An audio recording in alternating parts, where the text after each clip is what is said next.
Rashida, thank you so much for being here today, and I'm so excited to have you join us. Rashida Hodge is a global executive. She grew up in IBM for about 20 years and left IBM as a global executive. She now is at Microsoft. She oversees all customer success for data and artificial intelligence. She is also the recipient of Fortune 40 Under 40 in 2020.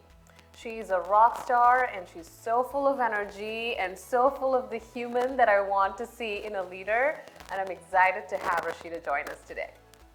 Rashida. Thank you so much. Thank you for Absolutely. having me. It's indeed a pleasure and an honor. Absolutely. So Rashida, tell us, what is your story? Wow, that's a mouthful.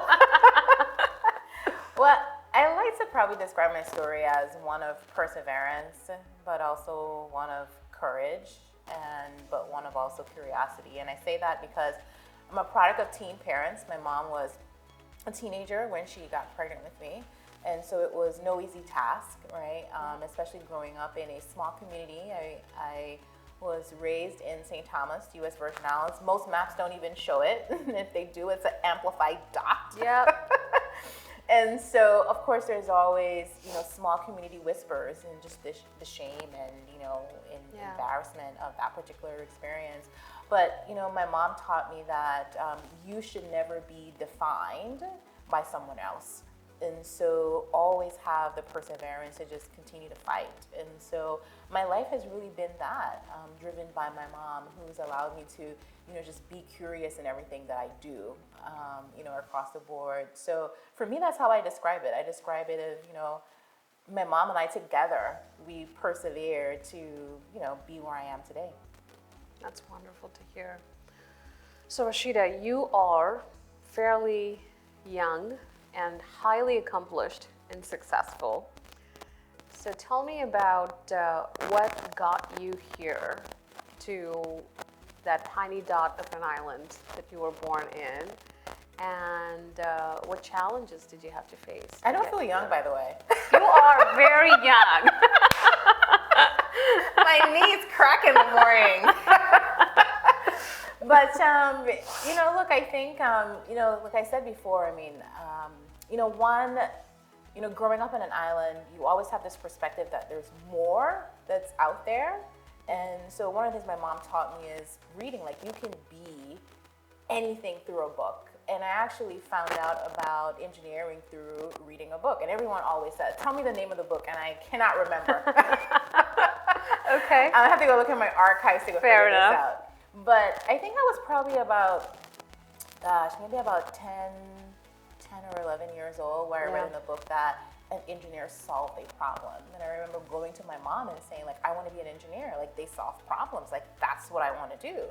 And my mom said, well, what is an engineer? And I said, I don't know, but they solve problems. That's what they do. And so that's what I want to go do. And my mom was like, okay, well, let's go figure this out. And I remember, going to the library, right, and doing research on engineering, and then figuring out, wow, like, there's so many different forms of engineering. Talking to my teacher about it, and my teacher saying, actually, you should be a computer engineer.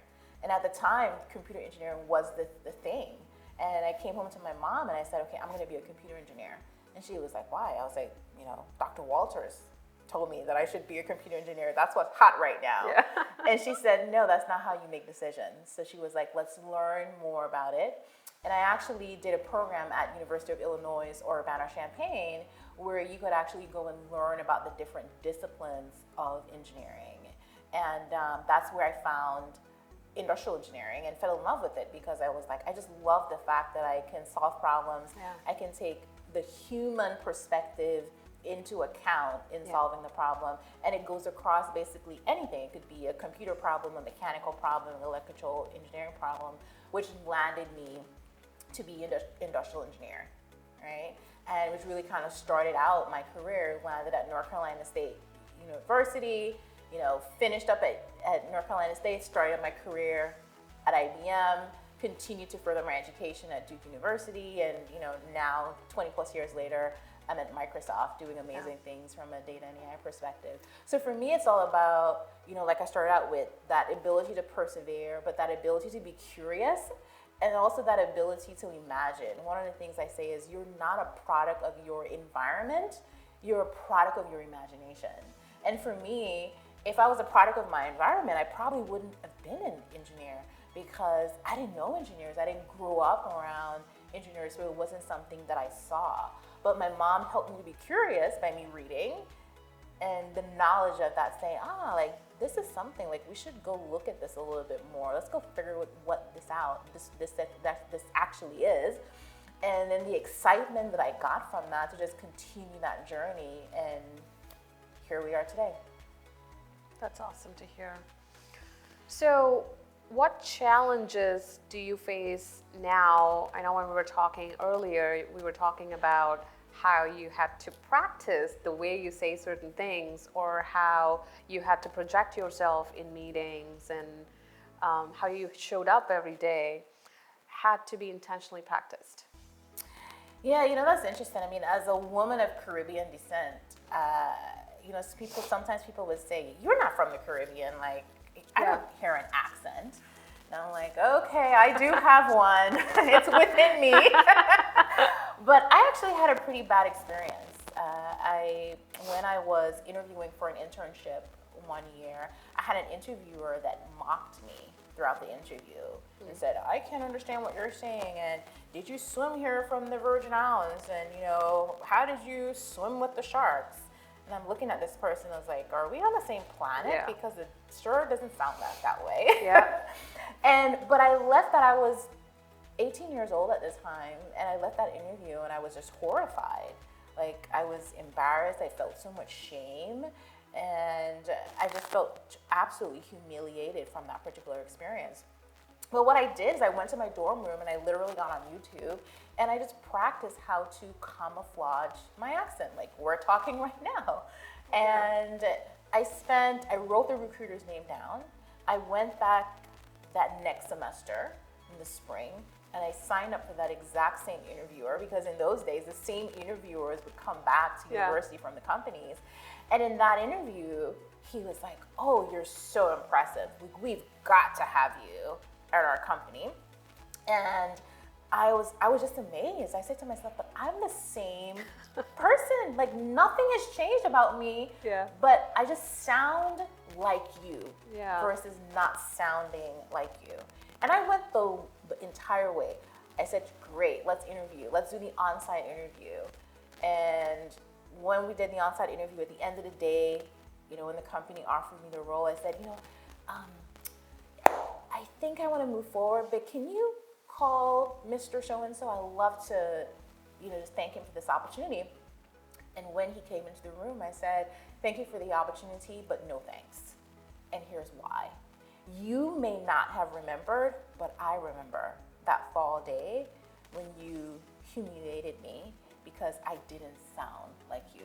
But today, now that I do sound like you, I'm closer to what you think is normal and acceptable, I'm good enough. But actually, you're not good enough for me. And I say that with such confidence right now, like, whoa, Rashida, but I was so scared. Remember, I was 18 years old. Yeah. I went for this on-site interview. I didn't know, if I was going to even make it back to Raleigh, North Carolina or not. Yeah. But there was something within me that said I had to stand up for myself. And this was a critical moment for me to do just that. Because in this particular instance, I wasn't looked at for my skill sets or my capability. I was just judged based on the way that I sounded. And that was a big learning lesson for me on just multiple fronts across the board that has really shaped me in terms of how I just go about my leadership style across the board.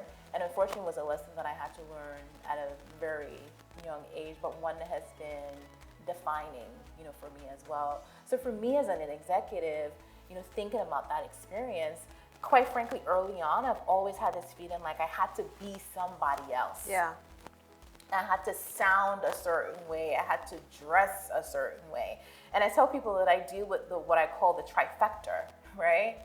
That I'm Black, I'm a woman, and to most people, I look young. And I'm probably gonna always look young thanks to my, my parents. They gave me some amazing melanin here.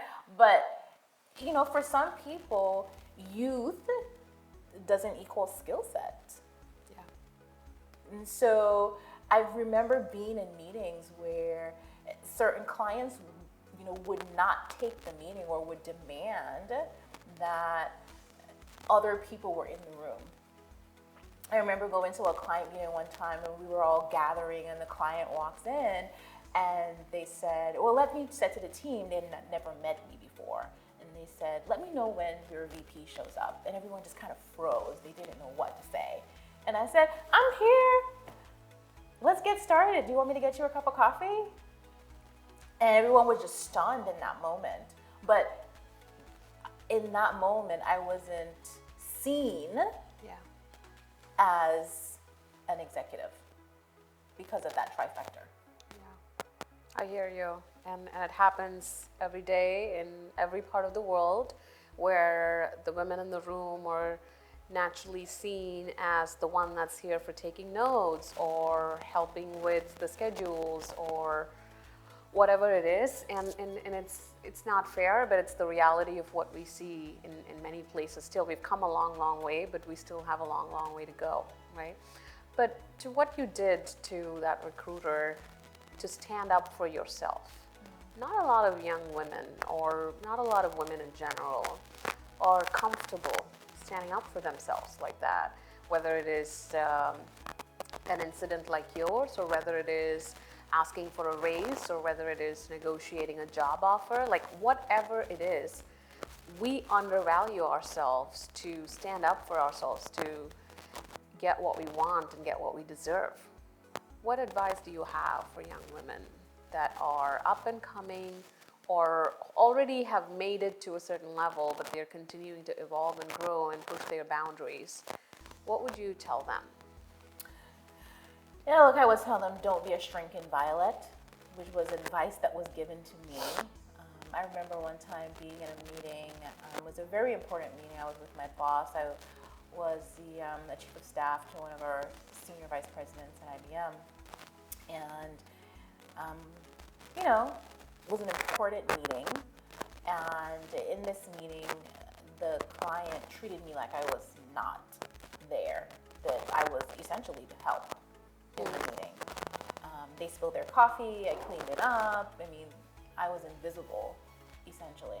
And as we entered the tail end of the meeting, my boss said, we've made some great progress. This is amazing. I know you didn't get an opportunity to get to know Rashida, but she's actually going to take it from here. She's going to really be my lead and she's going to work with you on, getting us to closure.